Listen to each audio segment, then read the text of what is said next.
नमस्कार दोस्तों और स्वागत है आप सभी का एक बार फिर से हमारे इस चैनल में। आज के वीडियो में हम एनिमल मूवी को एक्सप्लेन करेंगे जो कि बॉक्स ऑफिस में रिकॉर्ड्स बना रही है। असल में यह मूवी वैसे तो पूरे 3.5 घंटे की है, लेकिन हम इसको शॉर्ट में एक्सप्लेन करेंगे ताकि वीडियो छोटा हो और आपको भी जल्दी समझ आए। तो लेट्स स्टार्ट। कहानी की शुरुआत स्कूल में होता है जहां हम रणविजय को देखते हैं। वह बीच क्लास ही घर भाग जाना चाहता था, लेकिन उसकी टीचर उसको देख लेती है, वहां फिर पनिशमेंट देती है। असल में आज उसके पापा बलवीर सिंह का जन्मदिन होता है। स्कूल खत्म होने के बाद विजय जल्दी से अपने घर जाता है अपने पापा से मिलने के लिए, लेकिन घर पर उसके पापा नहीं होते। विजय की फैमिली में उसके पापा, माँ, 2 बहन, इसका नाम है रीत और रूप, और उसके दादाजी थे। विजय इसके बाद अपने पापा के फैक्ट्री में जाता है, लेकिन वो उसे वहां भी नहीं मिलते। रात में जब बज सो जाता है तब उसके पापा घर आते है। बलवीर सिंह असल में एक बहुत बड़े बिजनेसमैन है और स्वास्थिक स्टील फैक्ट्री के मालिक है, और काम में बहुत ज्यादा बिजी रहने के चलते वह अपने फैमिली को टाइम भी नहीं दे पाते। रात में बलवीर जब विजय के रूम में जाते हैं तब वहां उसे एक लेटर मिलता है जो कि विजय ने अपने पापा के लिए लिखा था। उस लेटर में लिखा था कि वह अपने पापा से बहुत ज्यादा प्यार करता है और वह उनके लिए एक हीरो है। अगली सुबह विजय स्कूल में अपने दोस्तों को पार्टी देता है। ऐसे ही देखते देखते 25 साल बीत जाते हैं और कहानी अब 25 साल बाद शुरू होता है, जहां हम विजय को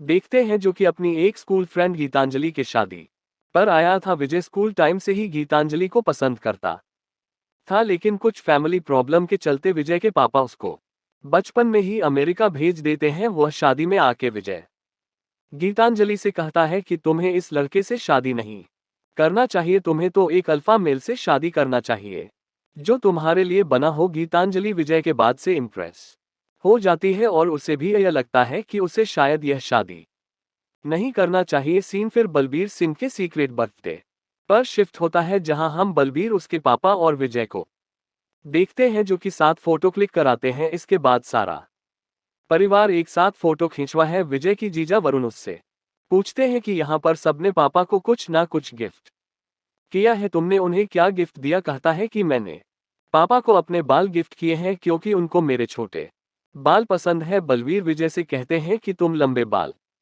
में भी अच्छे लगते हो। इस पर विजय बड़े प्यार से कहता है कि कोई बात नहीं पापा, मैं आपके लिए अपने बाल फिर से बड़ा कर लूंगा। पार्टी में कुछ वीआईपी लोग भी आए हुए थे, जहां वरुण विजय से कहता है कि तुम्हें उन सब से मिलना चाहिए। इस पर विजय मना कर देता है और इसी बीच वरुण और विजय का बहस हो जाता है। तब बा विजय की नरीत वहां आती है और फिर विजय से कहती है कि अपने जीजा को सॉरी बोलो, लेकिन विजय सॉरी नहीं बोलता और फिर बहस बढ़ने लगता है।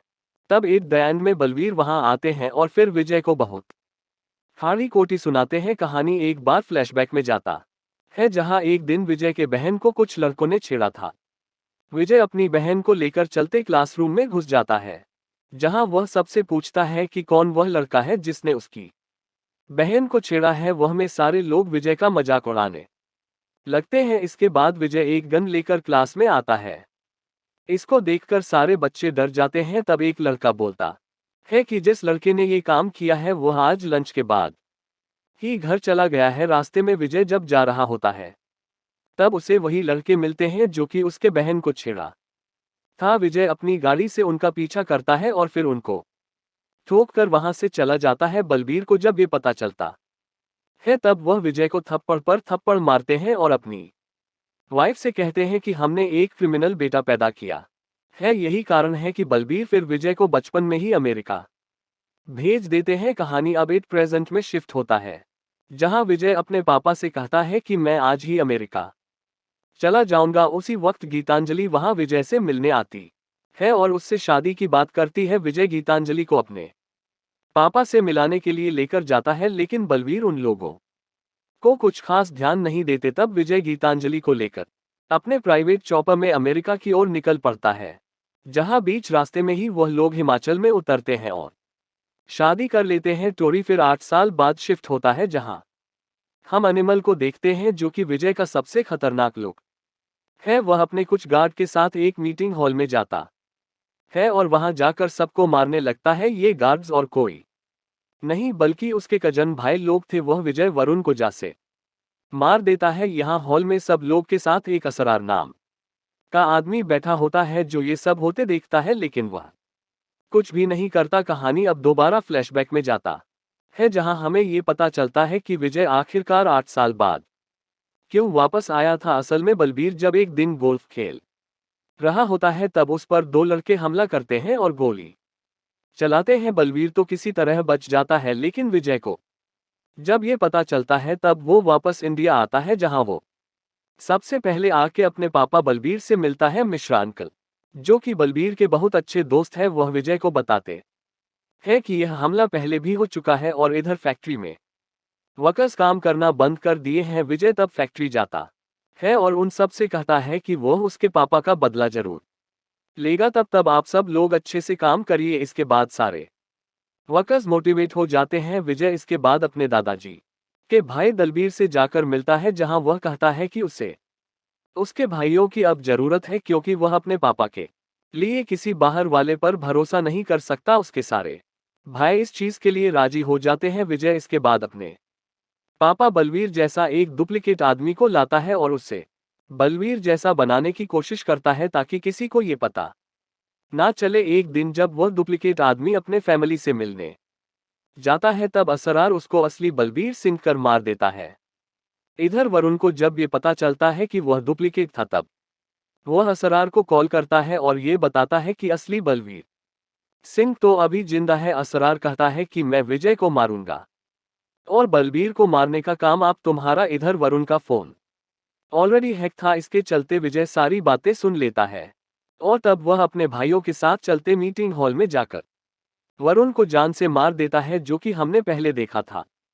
विजय को पता होता है कि असरार के आदमी उसके पीछे आएंगे उसे मारने के लिए, इसलिए वह एक बड़े गन का ऑर्डर देता है। असरार असल में एक मल्टीनेशनल कंपनी का मालिक है, जो कि स्वास्थ्य कंपनी को अंडरटेक करना चाहता है और उसका बलबीर से कुछ पुराना दुश्मनी भी था। यही वजह है कि वह विजय और बलबीर को मारना चाहता है। फ्रेडी नाम का बंदा जब गन की डिलीवरी देता है, तब विजय उसे चेक कर रहा होता है कि तभी अरार के आदमी हमला कर देते हैं। विजय गन स्टॉट करता है और सबको भून देता है। ये सीन सही में इतना खतरनाक है और मूवी का सबसे बेस्ट सीन है। विजय लाफ्ट में असरार को मार देता है, लेकिन इसी बीच विजय को भी बहुत सारी चोटें लगती है और गोली भी लगती है, जिसके चलते उसे हॉस्पिटल में एडमिट होना पड़ता है। 14 दिन कोमा में रहने के बाद आखिरकार विजय को होश आता है, लेकिन यहाँ उससे पता चलता है कि अब वह सुन नहीं सकता। डॉक्टर कहते हैं कि उसे एक हार्ट डोनर की जरूरत है। इसके कुछ दिन बाद विजय को एक हार्ट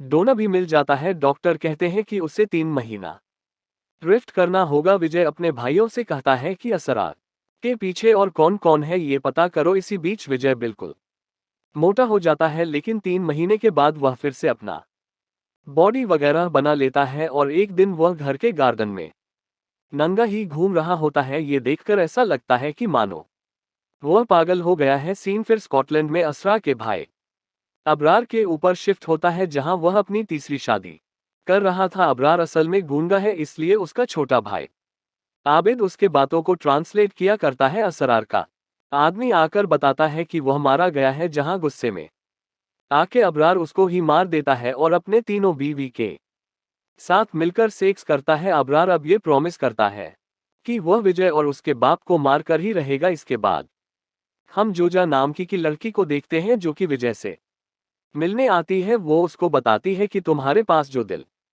है वह मेरे मंगेतर का है। विजय जोया से कहता है कि आई एम सॉरी, मेरी वजह से तुम्हारी शादी नहीं हुई, लेकिन अगर तुम्हें उसका दिल कभी महसूस करना हो तो तुम मेरे यहाँ रुक सकती हो। इसके बाद जोया और विजय कुछ दिन साथ टाइम स्पेंड करते हैं। इधर गीतांजलि को विजय पर शक होने लगता है, क्योंकि बहुत दिनों से विजय उससे मिलने नहीं आया था। एक दिन विजय जोया को एक न्यू कार गिफ्ट करता है, लेकिन जैसे ही वह लोग कार के नजदीक जाते हैं, गाड़ी ब्लास्ट हो जाता है। तब जोया डर के मारे सारा सच्चाई बता देती है कि असल में वह एक एजेंट है और अवरा के कहने पर उससे मिलने आई है, ताकि वह तुम्हारी खबर रख सके। जोया ये भी बताती है कि अवरा तुम्हारे जैसा एक डुप्लीकेट बना रहा है, ताकि वह तुमको और तुम्हारे पापा को मार सके और फिर वो डुप्लीकेट विजय को यहाँ रख सके। जोया कहती है कि लेकिन मैं तुमसे अब प्यार करने लगी हूँ। इसको सुनकर विजय भी शॉक्ड हो जाता है। विजय कहता है कि मुझे तो ये सब पता था, बस मैं तुम्हारे मुंह से ही सुनना चाहता था। जिसके बाद विजय वहां से चला जाता है। विजय इसके बाद गीतांजलि के पास जाता है, जहां वह उसको जोया के बारे में सब कुछ बताता है और यह भी बताता है कि वह जोया के साथ इंटीमेट हुआ था। गीतांजलि गुस्से में आके विजय को एक चाटा मारती है, लेकिन विजय बिना कुछ कहे वह से चला जाता है। विजय इसके बाद अपने भाइयों के साथ स्कॉटलैंड जाता है, जहां अब्रा फ्लाइट से दूसरे देश जाने वाला होता है, लेकिन वहां पर विजय आ जाता है। इसके बाद विजय और अब्रार के बीच एक जबरदस्त फाइट होता है, जो कि बहुत देर तक चलता है, जहां वह दोनों अपने आदमियों को एक दूसरे के ऊपर कोई गोली नहीं चलाएगा ये कह देते हैं। इतला विजय चाकू से अब्रा का गला काट देता है, जिसके चलते ये फाइट आखिरकार वहीं पर खत्म हो जाती है। विजय इसके बाद घर आके अपने पापा से कहता है कि आप मेरे साथ अमेरिका चलो, लेकिन बलबीर इसके लिए राजी नहीं होता। तब यहाँ पर हम वह आइकॉनिक सीन देखते हैं जहां विजय अपने पापा का एक्टिंग करता है। ये सीन भाई बहुत ही ज्यादा गुरबंस था। बलबीर को आखिरकार यह समझ आ जाता है कि फैमिली कितना इंपॉर्टेंट है और वह सब एक साथ रहने लगते हैं। पोस्ट क्रेडिट सीन में हम अब्रार के एक और भाई को देखते हैं, जो कि प्लास्टिक सर्च करा के अब सेम टू सेम विजय जैसा दिख रहा था। वह वहां विजय के दो भाई जिसको वो पकड़ के रखा था, उन दोनों को बड़े ही बेरहमी से मार देता है और इसी के साथ एनिमल पार्क का लोगो रिवील होता है। इसका मतलब यह है कि पार्ट 2 बहुत ही जल्द देखने को मिलेगा। इसी के साथ एनिमल मूवी यहीं पर खत्म होता है। एक्सप्लेनेशन कैसा लगा कमेंट पर जरूर लिखें और वीडियो को लाइक करके चैनल को सब्सक्राइब करना ना भूले। मिलते हैं जल्दी एक और नई वीडियो के साथ, तब तक के लिए गुड बाय।